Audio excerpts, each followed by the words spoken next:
জয়গুরু বন্ধুরা, আজকে একটি ভয়ঙ্কর রোগের কথা আপনাদের বলবো।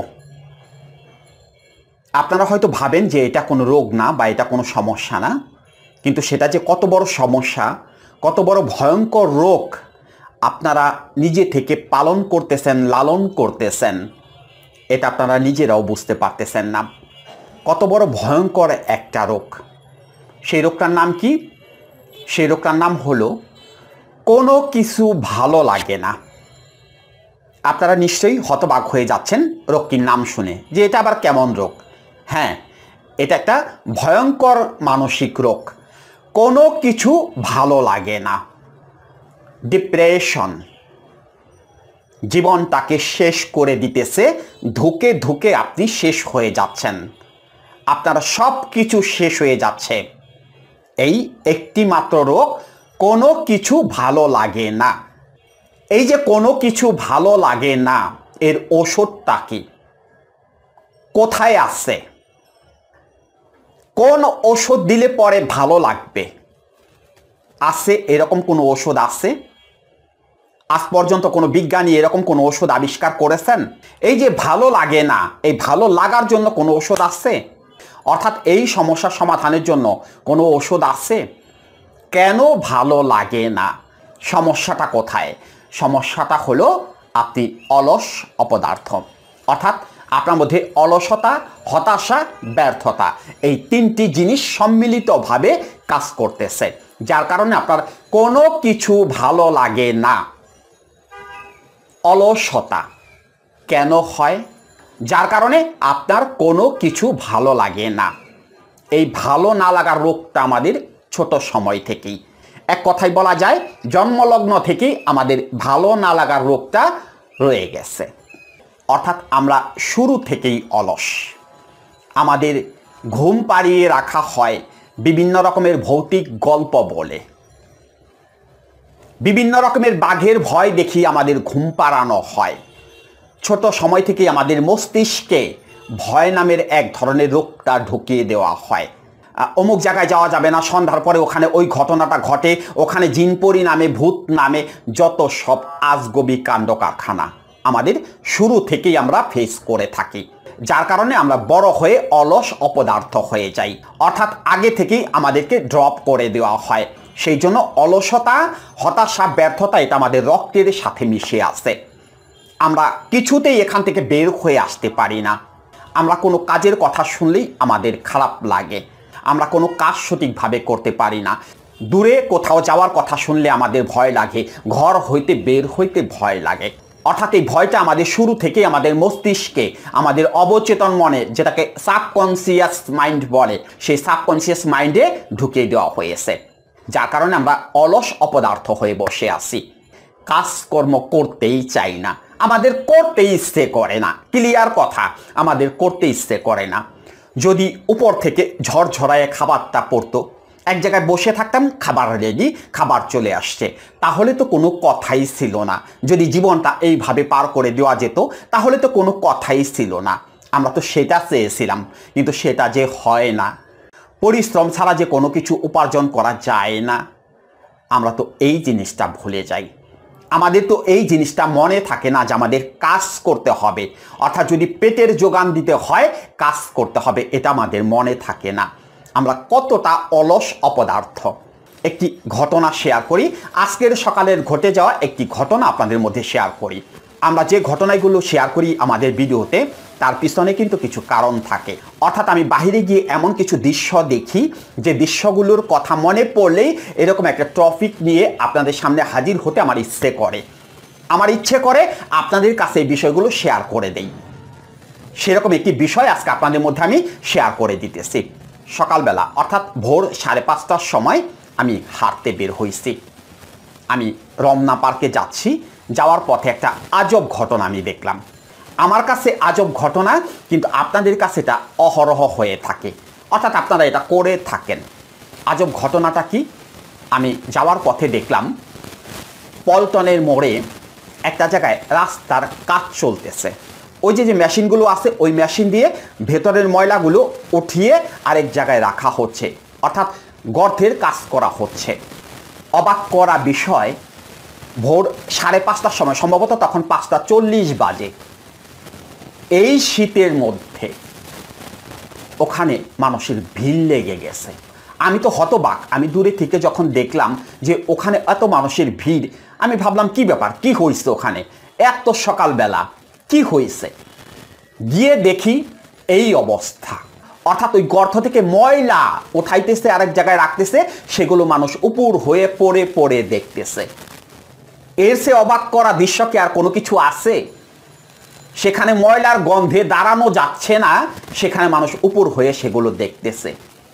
আমি হাসি আর থামিয়ে রাখতে পারলাম না। আমি একা একাই হাসতেছি। আমি 1 মিনিট সম্ভবত মোটরসাইকেলটা ওখানে রেখে আমি এই দৃশ্যটা দেখে আমি হাসতে হাসতে রমনা পার্কে চলে গেলাম। মানুষ এইরকম একটা দৃশ্য দেখার জন্য উপর হয়ে পড়ে থাকে, বসে থাকে, এর সে আজব ঘটনা আর কি হতে পারে? অর্থাৎ আমরা কতটা অলস অপদার্থ হলে এই রকম কাজগুলো করে থাকি। আরও এরকম অনেক ছোটোখাটো ঘটনা আছে যেগুলো আমি বাহিরে বের হয়ে দেখি এবং আমি মনে মনে হাসি যে এটা কেমন হলো। শশার দোকানে, অর্থাৎ যেখানে শশা ছিলে, খিরাই শশা ছিলে বিক্রি করতেছে, সেই শশার দোকানে এক লোক শশা খাচ্ছে আর তার পাশে 3-4 জন দাঁড়িয়ে দাঁড়িয়ে সেই শশা খাওয়া দেখতেছে।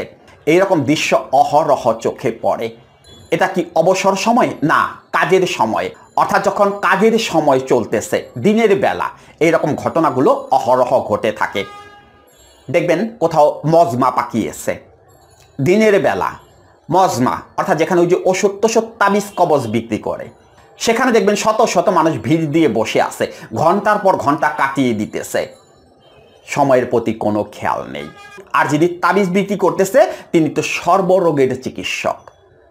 এক তাবিজে এমন কিছু নাই যে না হয়, পা থেকে মাথা পর্যন্ত সুস্থ হয়ে যাবে এক তাবিজে। সেই তাবিজ বিক্রি, হালুয়া বিক্রি দেখার জন্য অকাতরে টাইম বিলিং করে দিতেছে, কোনো খেয়াল নেই। কাজ করতে হবে, কাজ আছে কিনা, কাজ না থাকলে নতুন করে কাজ জোগাতে হবে কিনা, কোনো খেয়াল নেই। ওই যে ওখানে বসে সময় পাস করে দিতেছে। একটা মজার গল্প আছে, আমি গল্পটা আপনাদের বলতে চাচ্ছি না, শুধু আপনাদের এটুকু বলি, আমাদের নিয়ে অর্থাৎ আমাদের জাতিগত বৈশিষ্ট্য নিয়ে এক দেশ আলোচনা করেছে। তারা বলেছে যে ওখানে দামি প্রোডাক্ট চলবে না, কারণ ওরা অলস জাতি, ওরা অপদার্থ, ওরা সাপ খেলা দেখে দেখে জীবন পার করে দেয়। ওখানে কোনো দামি প্রোডাক্ট চলবে না, ওখানে এমন কিছু প্রোডাক্ট সেল করতে হবে যে প্রোডাক্টগুলো ওয়ান টাইম হয়। অর্থাৎ বাহিরের দেশের এক কোম্পানি আমাদেরকে নিয়ে এরকম একটি মন্তব্য করেছে, আমরা সাপ খেলা দেখে দেখে সময় কাটাই। আসলে কি কথাটা মিথ্যে বলেছে? কথাটা কি সত্যি না? কথাটা তো 100% সত্যি, 100% সত্যি। অর্থাৎ আমরা অলস অপদার্থ, আমরা শুরু থেকেই অলস অপদার্থ। আর এখন তো সময় কাটানোর জন্য আরেকটা জিনিস আমাদের সামনে রয়েই গেছে, এই যে অ্যান্ড্রয়েড মোবাইলটা। ও মাই গড, একবার যদি টিকটকে ক্লিক করা হয়, ভালো করে খেয়াল করে দেখবেন সেখান থেকে বের হইতে পারতেছেন না, একের পর এক টিকটক ভিডিও দেখতেছেন, কোথায় দিয়ে সময় চলে যাচ্ছে বুঝতেও পারতেছেন না। আপনার যে কাজ আছে, আপনার যে আরও কোথাও যেতে হবে, আরও কোনো কাজ করতে হবে, সেই দিকে কোনো খেয়াল নেই। ওই যে টিকটক দেখে দেখে সময় পাস করতেছেন, ফেসবুকে গিয়ে চ্যাটিং করেন, অমুক করেন, তমুক করেন, আরেকজনের ভিডিওতে লাইক দেন, আরেকজনের ভিডিও শেয়ার করেন, আরেকজনের ছবি লাইক দেন। আবার আপনি কোথাও খেতে গেছেন, এমনি কিন্তু খান না, কোথাও গেছেন হয়তো খাওয়ার জন্য, সেখানে গিয়ে ওই যে আনাম এক মুরগির রান মুখের মধ্যে নিয়ে সেটা ছবি দিয়ে পোস্ট করে দিয়েছেন। কতটা বোকা অপদার্থ, ননসেন্স হলে পরে এই কাজগুলো মানুষ করতে পারে? এগুলো কি করে মানুষ? এই যে আমরা যা করি, এগুলো কি করা ঠিক? সময় পাস করার আর কোনো জায়গা পান না, কাজকর্ম কোনো কিছু আপনাদের থাকে না, বসে বসে এগুলো করেন, এভাবে সময় পাস করেন, টাইম পাস করেন, আর বলেন আমার কোনো কিছু ভালো লাগে না। খাবার প্লেটটা যে কোথায় থেকে আসে খেয়াল করেন না, কার উপর চাপ সৃষ্টি করতেছেন বুঝতে পারেন না। ফ্যামিলিতে যে আরেকজন ধুকে ধুকে মরতেছে, পরিশ্রম করে মরতেছে, আপনার প্রিয় বাবা, আপনার প্রিয় বড় ভাই, তাদের কথা মনে থাকে না? তারা যে লাঙ্গল জোয়াল কাঁধে নিয়ে সকালবেলা ভোরবেলা জমিতে চলে যায়, এগুলো আপনি খেয়াল করেন না? বড় ভাইটা যে অফিসে চলে যাচ্ছে, কোনো রকম নাকে মুখে কোনো কিছু গুজে দিয়ে যে অফিসে চলে যাচ্ছে, এগুলো খেয়াল করেন না? আপনার পিছে যে হাজার হাজার টাকা ইনভেস্ট করা হচ্ছে আপনার স্টাডি কমপ্লিট করানোর জন্য, এগুলো আপনার গায়ে লাগে না? কলেজে যান, ইউনিভার্সিটিতে যান, এই যে নতুন যে টি শার্টটা পরে যান, কোথা থেকে আসে? ওই টিকটক দেখলে পরে কি টাকা আসবে? ফেসবুকে ছবি দিলে কি টাকা আসবে? টাকা আসবে না। খাবারটা যে খান একটু হিসাব করে খেতে পারেন না? যারা এই সমস্যায় আছেন, অর্থাৎ যাদের কোনো কিছু ভালো লাগে না, তাদের ফ্যামিলির উচিত কি জানেন? তাদের ফ্যামিলির উচিত হলো আপনাদের প্রতিদিন সকালবেলা পা থেকে মাথা পর্যন্ত পিটানো। কয়েকটা দিন পিটানি দিলে পরেই আপনারা ভালো হয়ে যাবেন, আপনারা সুস্থ হয়ে যাবেন। আর না হয় পাছার মধ্যে একটা লাথি দিয়ে আপনাদেরকে বাড়ি থেকে বের করে দিতে হবে। তা না হলে আপনারা সুস্থ হবেন না, তা না হলে আপনারা ভালো হবেন না। এইরকম এক লোককে নিয়ে যাওয়া হয়েছে কবিরাজের কাছে। কোনো কিছু ভালো লাগে না, কাজ টাজ কোনো কিছু করে না, তার ফ্যামিলি থেকে ভাবছে যে জিনে ধরেছে, সেই জন্য তাকে এক কবিরাজের কাছে নিয়ে যাওয়া হয়েছে। সেই কবিরাজ কি করছে? সেই কবিরাজ তারে আরো 2-3 জন লোক দিয়ে ধরে তাকে পানির মধ্যে চুবাইছে। 2 দিন চুবানোর পরে কবিরাজ যখন ওই লোককে বলছে যে আরো 7 দিন চুবাইতে হবে, অর্থাৎ পানিতে যাইতে ধরে রাখতে হবে, তখন ওই লোক 3 দিনের মাথায় বলতেছে আমার কোনো সমস্যাই নেই, আমি ভালো হয়ে গেছি। 3 দিনের মাথায় সে কাজে চলে গেছে। অর্থাৎ কিসের কারণে? ভয়ে ভয়ে। ওই যে পানির মধ্যে তাকে যাইতে ধরে চুবানো হয়, তাকে এই শাস্তিটা দেওয়া হয়, সেই জন্য সে ভয়ে 3 দিনে বলতেছে যে আমার আর চুবাইতে হবে না, আমি ভালো হয়ে গেছি, আমি কাজ করতে যাচ্ছি। কিসের কারণে? কবিরাজের পানি পড়ায় তাবিজ কবজে না, কবিরাজ ওটা নাটক করছে। ওই যে পানিতে চুবানোর আগে তার শরীরে একটা ফু দিয়ে তাকে পানিতে চুবাইছে। ওই ফুটুক কোনো কিছু না, ওটা হলো ভুয়া ভাওতাবাজি। কবিরাজও জানে যে ওটা কোনো কিছু না। ওখানে কাজ করছে, তাকে যে ঠান্ডা পানিতে চুবানো হয়েছে ওটা কাজ করছে। ওই যে একটু আগেই কথাটা বললাম না যে এই রোগী সম্পূর্ণরূপে সুস্থ হয়ে যাবে, এর যদি পা থেকে মাথা পর্যন্ত পিটানো হয় তাহলে এই রোগী সম্পূর্ণ সুস্থ হয়ে যাবে, এই রোগীর মধ্যে কোনো কিছু থাকবে না, এই রোগী এমনিতেই সুস্থ হয়ে যাবে, এর জন্য কোনো ওষুধপত্র তাবিজ কবচ লাগবে না। তো এর কঠিনভাবে শাইন্টিং দিতে হবে। সেই শাইন্টিং 2 ভাবে দেওয়া যায়। একটা হলো কথা দিয়ে তার ভেতর তাকে ঝালাপালা করে দিতে হবে, অর্থাৎ তার মধ্যে তো বোধ শক্তি নেই, এইরকম রোগীদের তো বোধ শক্তি থাকে না। কথার মাধ্যমে তার ভেতর তাকে ঝালাপালা করে দিতে হবে, এমন কথা বলতে হবে এই লোক যেন কাজে যেতে বাধ্য হয়। সেটাকে কাউন্সেলিং বলে, সেটাকে সাইকোথেরাপি বলে, যেটা আমরা করিয়ে থাকি, ওটাকে কাউন্সেলিং বলে। এই রোগীদেরকে যদি সঠিকভাবে কাউন্সেলিং করানো হয়, এই রোগী 3 দিনের মাথায় কাজে যেতে বাধ্য হবে। অলসতা, হতাশা, ব্যর্থতা কোনো কিছু থাকবে না। এমন কথা বলা হবে সে সারা রাত ঘুমাইতে পারবে না, সারা রাত শুধু চিন্তা করবে যে উনি আমাকে বললো তাকে। তারপরের দিন সে কাজে যেতে বাধ্য হবে। এগুলোকে কাউন্সেলিং বলে, ওগুলো টাকা দিয়ে করতে হয়। এই যে আজকের ভিডিওতে তো অনেক কথা বললাম, অনেক মোটিভেশনাল কথা বললাম আপনাদের ভেতরে খোঁচা দেওয়ার জন্য, কোনো লাভ হবে না। বেমালুম ভুলে যাবেন। ভিডিওটা দেখছেন, একটু পরে বেমালুম ভুলে যাবেন। কারণটা কি?